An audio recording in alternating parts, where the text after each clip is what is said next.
Hello guys, magandang araw. Welcome to my vlog. For today's video, ayan, sasamahan niyo akong maglibot dito sa street market dito sa Prince Edward or sa Mongkok guys, dito sa ayan, sa Fayon Street. Ayan, kung makikita nyo, ayan, bungad pa lang is makikita nyo na marami na talaga nagtitinda ng mga pang Chinese New Year kasi 1 week before or let's say 10 days before na mag Chinese New Year. Ayan, syempre mamimili ang mga Chinese para sa kanilang paghahanda nitong nalalapit na Chinese New Year. Kumbaga sa kanila kasi ito yung pinaka bagong taon nila. Kaya tinawag na Chinese New Year is bagong taon para sa kanila. So ayan, kailangan din nilang maghanda at mamili ng kanilang mga pang decorate sa kanilang bahay or sa office man or sa shopping mall. Ayan, marami kayong makikita dito sa Fayon Street. Ayan, lakad pa tayo kasi wala pa tayong nakikita dito. Sabi ko guys, pumunta lang ako dito para mag-video. Ayan guys, ang dami dito. Ayan o, lalaking mga dragon head. Pasok na tayo dito guys. Ayan guys, alas 12 na ng tanghali ngayon guys. Today is Wednesday. Ayan. Andito ako sa gilid guys kasi ang init doon sa sa gitna. Ayan. Siyempre hindi mawawala yan guys paglagyan ng ampaw. Ayan. So ayan guys, andito na tayo sa katuloy lang dun nung yung dinaanan natin. Alright, parang pabalik tayo doon sa flower market. Ayan guys, $10 ang isa. Ang daming namimili.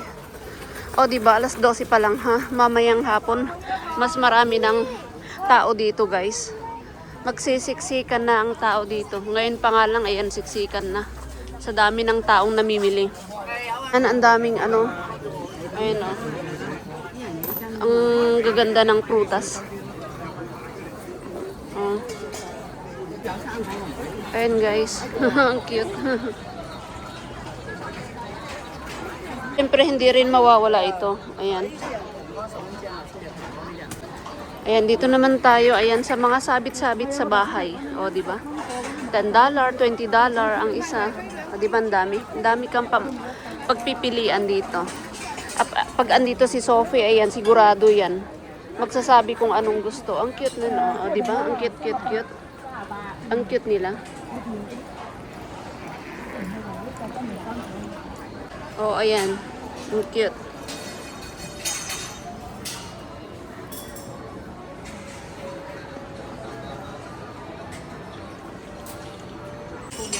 Pag minsan guys, yung ibang mga tindera, nagagalit sila pag nagbibideo ka. Ayaw nilang binibideo. Ayan, ang dami nilang namimili sila.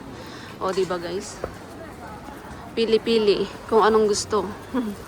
Dati guys, bumibili din ako every year pag Chinese New Year.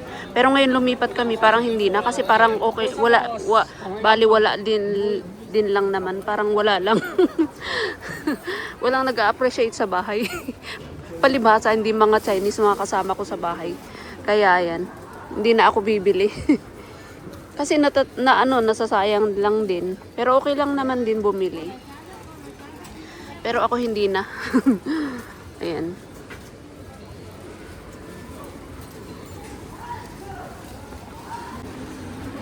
Ayan guys, tanghaling tapat kasi guys, 12 o'clock ng tanghali guys. Ang sakit sa ang init. Tapos pag marami pang tao, lalong mainit.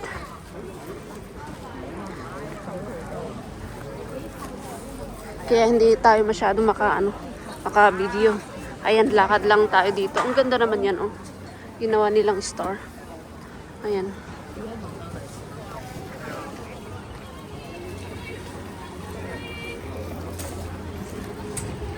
Lalo na pagka malapit na talaga yung Chinese New Year. Ay nako, magdadagsaan ang mga tao dito. Oo.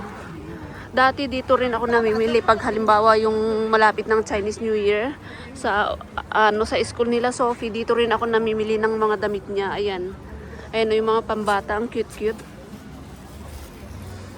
Pero ngayon, parang wala namang sinabi ang primary kung kailan ang Chinese New Year nila. Kaya hindi na ako bibili kasi meron pa naman yung damit ni Sophie. Tsaka malaki pa yon, kaya hindi na ako bibili. Pagka kindergarten sila, mas maganda pa eh. Ngayon, primary, wala na, kanya-kanya. Ayan. Daming mga pangsabit sa bahay. Sabit-sabit. Puro red. Paborito kasi nila red. At saka lucky color nila ang red pagka Chinese New Year. Kaya ayan, puro red ang makikita mo dito sa mga palamuti ng bahay. Kaya kapag Chinese New Year, kailangan daw nilang magsuot ng red bra, red panty. Kaya makikita mo rin dito sa market, maraming red na panty at red na bra. Kasi yun ang lucky color nila. Lucky sa kanila yun. Pag magsuot sila ng mga panty. Speaking, ayan yung mga panty. Oh.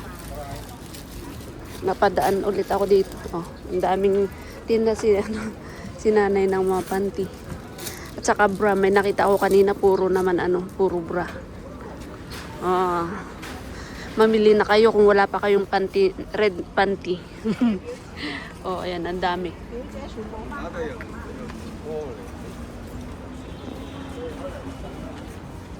Oh, ayan, may mga panty dito. Ayan, red.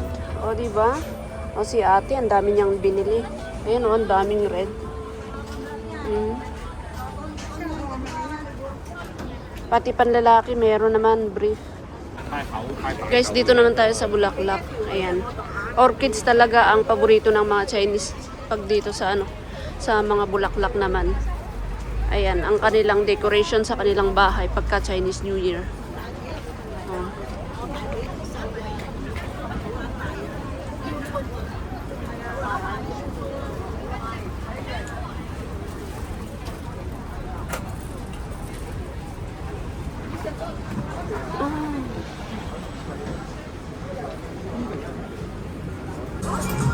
Guys, ayan, meron din silang mga red na damit. Ayan, kasi nga lucky color sa kanila ang red. Kaya pagaya-gaya na rin tayo. Magtingin-tingin tayo dito sa red na damit. O, di ba? Kailangan nilang magsuot ng red sa Chinese New Year. Ayan. Magkano ba ito? $60, guys.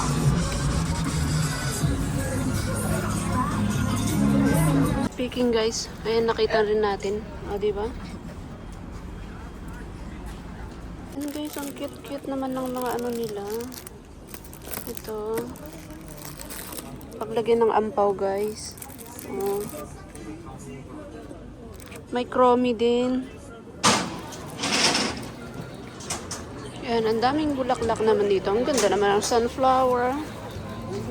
Mga fake na flower, pero maganda. Diba? Ang gaganda, ang kikit ng mga mga Chinese, pang Chinese pang bata. Ang kikit.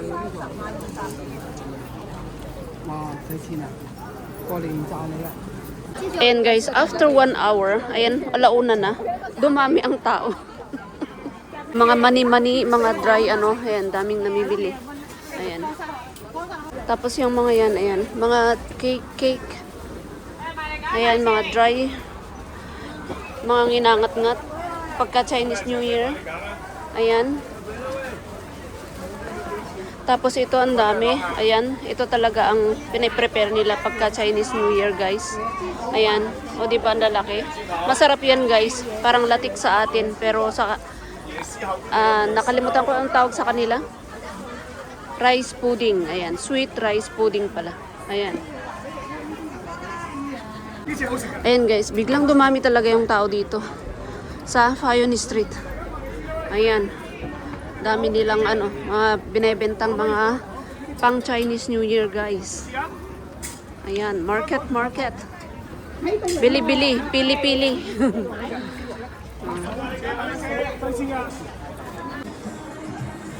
Ayan, ang dami, guys. O, diba?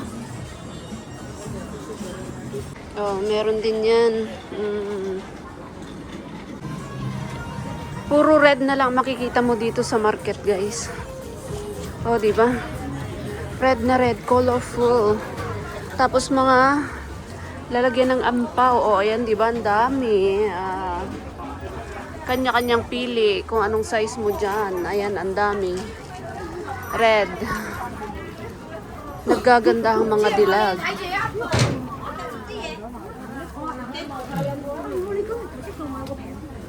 Ang gaganda ng mga ano, oh. Lalagyan ng ampaw. So, right, yan guys.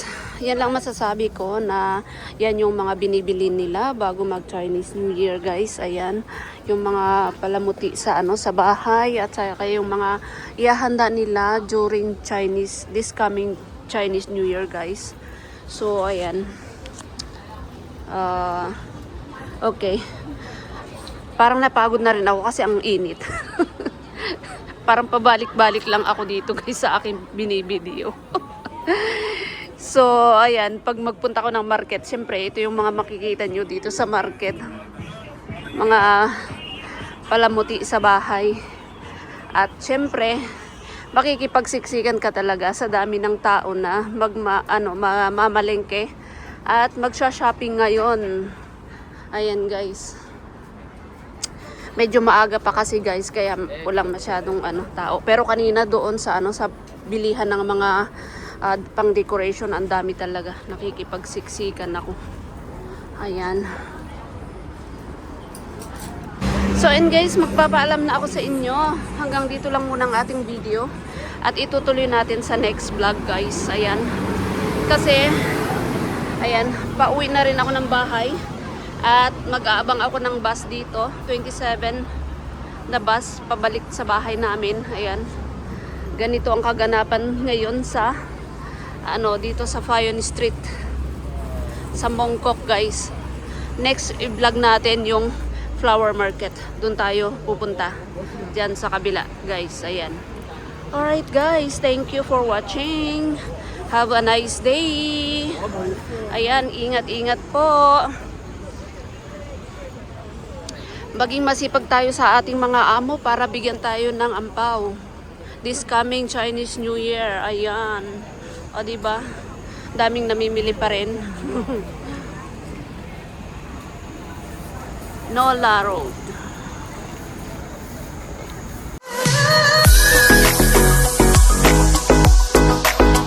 Don't forget to like, share, and subscribe, and hit the bell icon. Thank you for watching.